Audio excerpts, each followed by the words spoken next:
गालिब ने कहा था कि इस जैसा शहर तो रूह ज़मीं पे नहीं।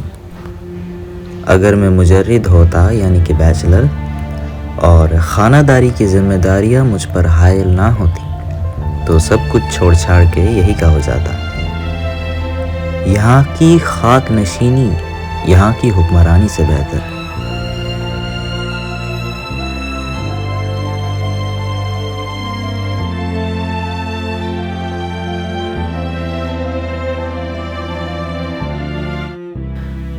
हेलो जी, अस्सलाम वालेकुम। आज का मौजूद ख़ास क्या है वो शायद आप लोगों को अब तक पता चल गया होगा। आज मैं आपको एक ऐसे शहर के बारे में बताना चाहूँगा जो शहर एक किताब की तरह है, जहाँ रहने वाले लेखकों को ऐसा सुकून मिलता है जैसे पीपल की दरख्त के नीचे बैठा कोई मुसाफिर हो। जिस शहर में से इन पीली टैक्सियों को हटा दिया जाए तो ऐसा लगे कि जैसे चाय में से चीनी को ही हटा दिया गया हो। ये एक ऐसा शहर है जिसको लिखने के लिए 1000 पन्नों की किताब भी कम पड़ी, और वो शहर है हमारा कोलकाता। लोग बेहतरीन, खाना लाजवाब। ये कोलकाता हमारा शहर तो है ही, साथ ही साथ यह ना कहानियों का शहर है। यहाँ की हर सड़क, हर गली, हर मोड़, हर एक घर की एक अपनी कहानी है। आसान भाषा में कहूँ तो ये किताबों की अलमारी में रखी हुई वो किताब है जिसे बार बार पढ़ने का मन करे। मैं अभी छुट्टियों में हूँ और मुझे मन हुआ कि मैं कोलकाता एक बार पैदल घूम के देखूंगा, तो बस निकल पड़ा कोलकाता की उन गलियों में जहाँ ना जाने पुरानी ऐसी कितनी किस्से कहानियों की महक आज भी वहाँ के घरों की दीवारों से साफ पता चलती है। आखिरी मुगल बादशाह के दरबार में एक शायर हुआ करते थे, मिर्ज़ा गालिब। एक दफ़ा वो कोलकाता आए और ना जाने उन्हें इस शहर में ऐसा क्या देखा कि इस शहर के ऊपर कुछ लाइनें ना लिखकर उन्हें चैन नहीं आया। आज के दौर में हम अभी भी उनके इन लाइनों को याद करते हैं। 1756 में सिराजुद्दौला ने ये सल्तनत अपने नाम तो कर लिया था, लेकिन उसके कुछ टाइम बाद बैटल ऑफ प्लाजी में मिली हार के बाद ये अंग्रेज़ों के हाथ आ गई। अंग्रेज़ों के आने के बाद जुल्म तो काफ़ी बढ़ा, लेकिन ये कोलकाता वाले अपनी आंखों के सामने इस शहर को एक नए रूप में बदलता हुआ देख रहे थे। अंग्रेज़ों ने यहाँ पे काफ़ी सारी चीज़ें बनाई, जिनमें से सबसे अनोखा और शानदार जो 1943 में बन के तैयार हुआ वो था हावड़ा ब्रिज।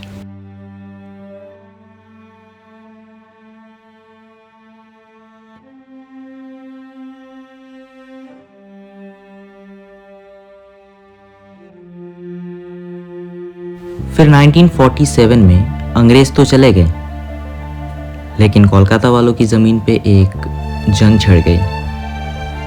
औजारों की जंग नहीं, इमारतों की जंग।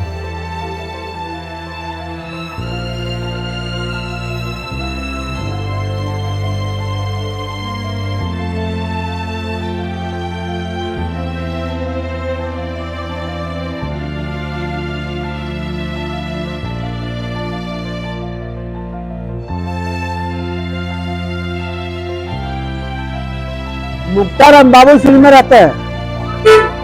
आप वो जगह में देखिएगा तो एक से एक बिल्डिंग है, देखिएगा ना, 8 तला का अगर फ्लैट भी है। नहीं, पहले तो साइड में।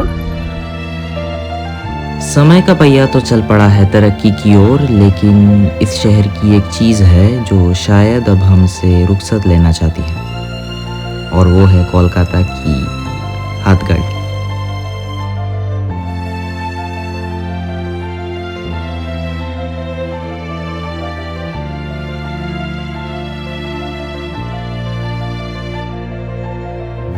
आपने देखा होगा कि किसी कान में लगी झुमकी के नीचे लगी हुई गोलियों में से एक गोली गिर के खो जाए तो उस झुमकी की खूबसूरती में कमी आ जाती है। मेरे नज़दीक ये कोलकाता की हाथ गाड़ियाँ वैसी ही हैं।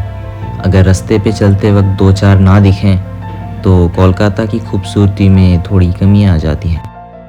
कोलकाता की पुरानी गलियों से होकर हम उस मोड़ पे पहुँचे जहाँ वो सड़क 2 हिस्सों में अलग हो रही थी, और वहाँ हमारी मुलाकात हुई बिहार के अनवर चाचा के साथ, जो सड़क किनारे अपनी हाथ रिक्शा लेके आने जाने वाले लोगों को देख रहे थे।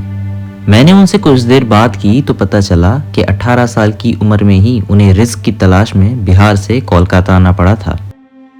बिहार से मैं आया हूँ बाबू। उम्र उम्र मेरा हो गया 60 बरस, समझे बाबू। और बचपने से मैं समझे 19-20 साल से मैं इसको चला रहा हूँ। जब तक पाँव हाथ चलेगा जब तक चला रहा हूँ, ठीक है। अब अल्लाह कब तक चलाएंगे तो खुदा जाने। और बाजार इतना खराब है, ये काम धाम हो नहीं रहा है। 200, 250 खर्चे बचे हुए रहते हैं। यही बात है बाबू। बचपन से बड़ा बहुत बड़ी मजबूरी किया है बाबू, बहुत मजबूरी किया है, बहुत मजबूरी किया। किसको पता है, बहुत मजबूरी किया है।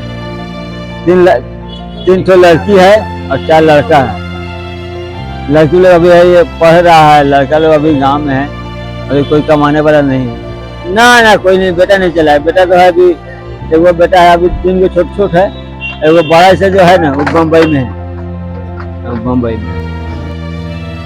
अनवर चचा से बात करने के बाद अब मुझे वाकई में ये लग रहा था कि ये झुमकी के नीचे लगी हुई गोलियों में से अब वो गोली है जिसकी कड़ियाँ सच में ढीली पड़ गई हैं। और एक चीज़ तो साफ पता चल रही थी कि ये हाथ गाड़ी वालों की आखिरी पीढ़ी है। अब आने वाले दिनों में ये हाथ गाड़ियां भी किस्से कहानियों में अपनी जगह बना लेगी, क्योंकि आजकल के नौजवानों को रिस्क की तलाश के लिए अब इन गाड़ियों की ज़रूरत नहीं है, क्योंकि हमारी जनरेशन तो चल पड़ी है उस तरक्की की तरफ जिसकी मंजिल आसमान छूने को है। ये तो थी वो चंद बातें जो मैंने आपसे अर्ज़ की। ना जाने ऐसी कितनी कहानियां हैं जो ना ही शायद हम कभी सुन पाएंगे और ना कभी जान पाएंगे। शायद ये कहानियां इनके साथ ही इस दुनिया से चली जाए। वो बताया ना कि कोलकाता एक ऐसा शहर है जिसको लिखने के लिए 1000 पन्नों की किताब भी कम पड़े। और मेरा तो आप लोगों को पता है कि मैं वेस्ट बंगाल के बाहर रहता हूँ।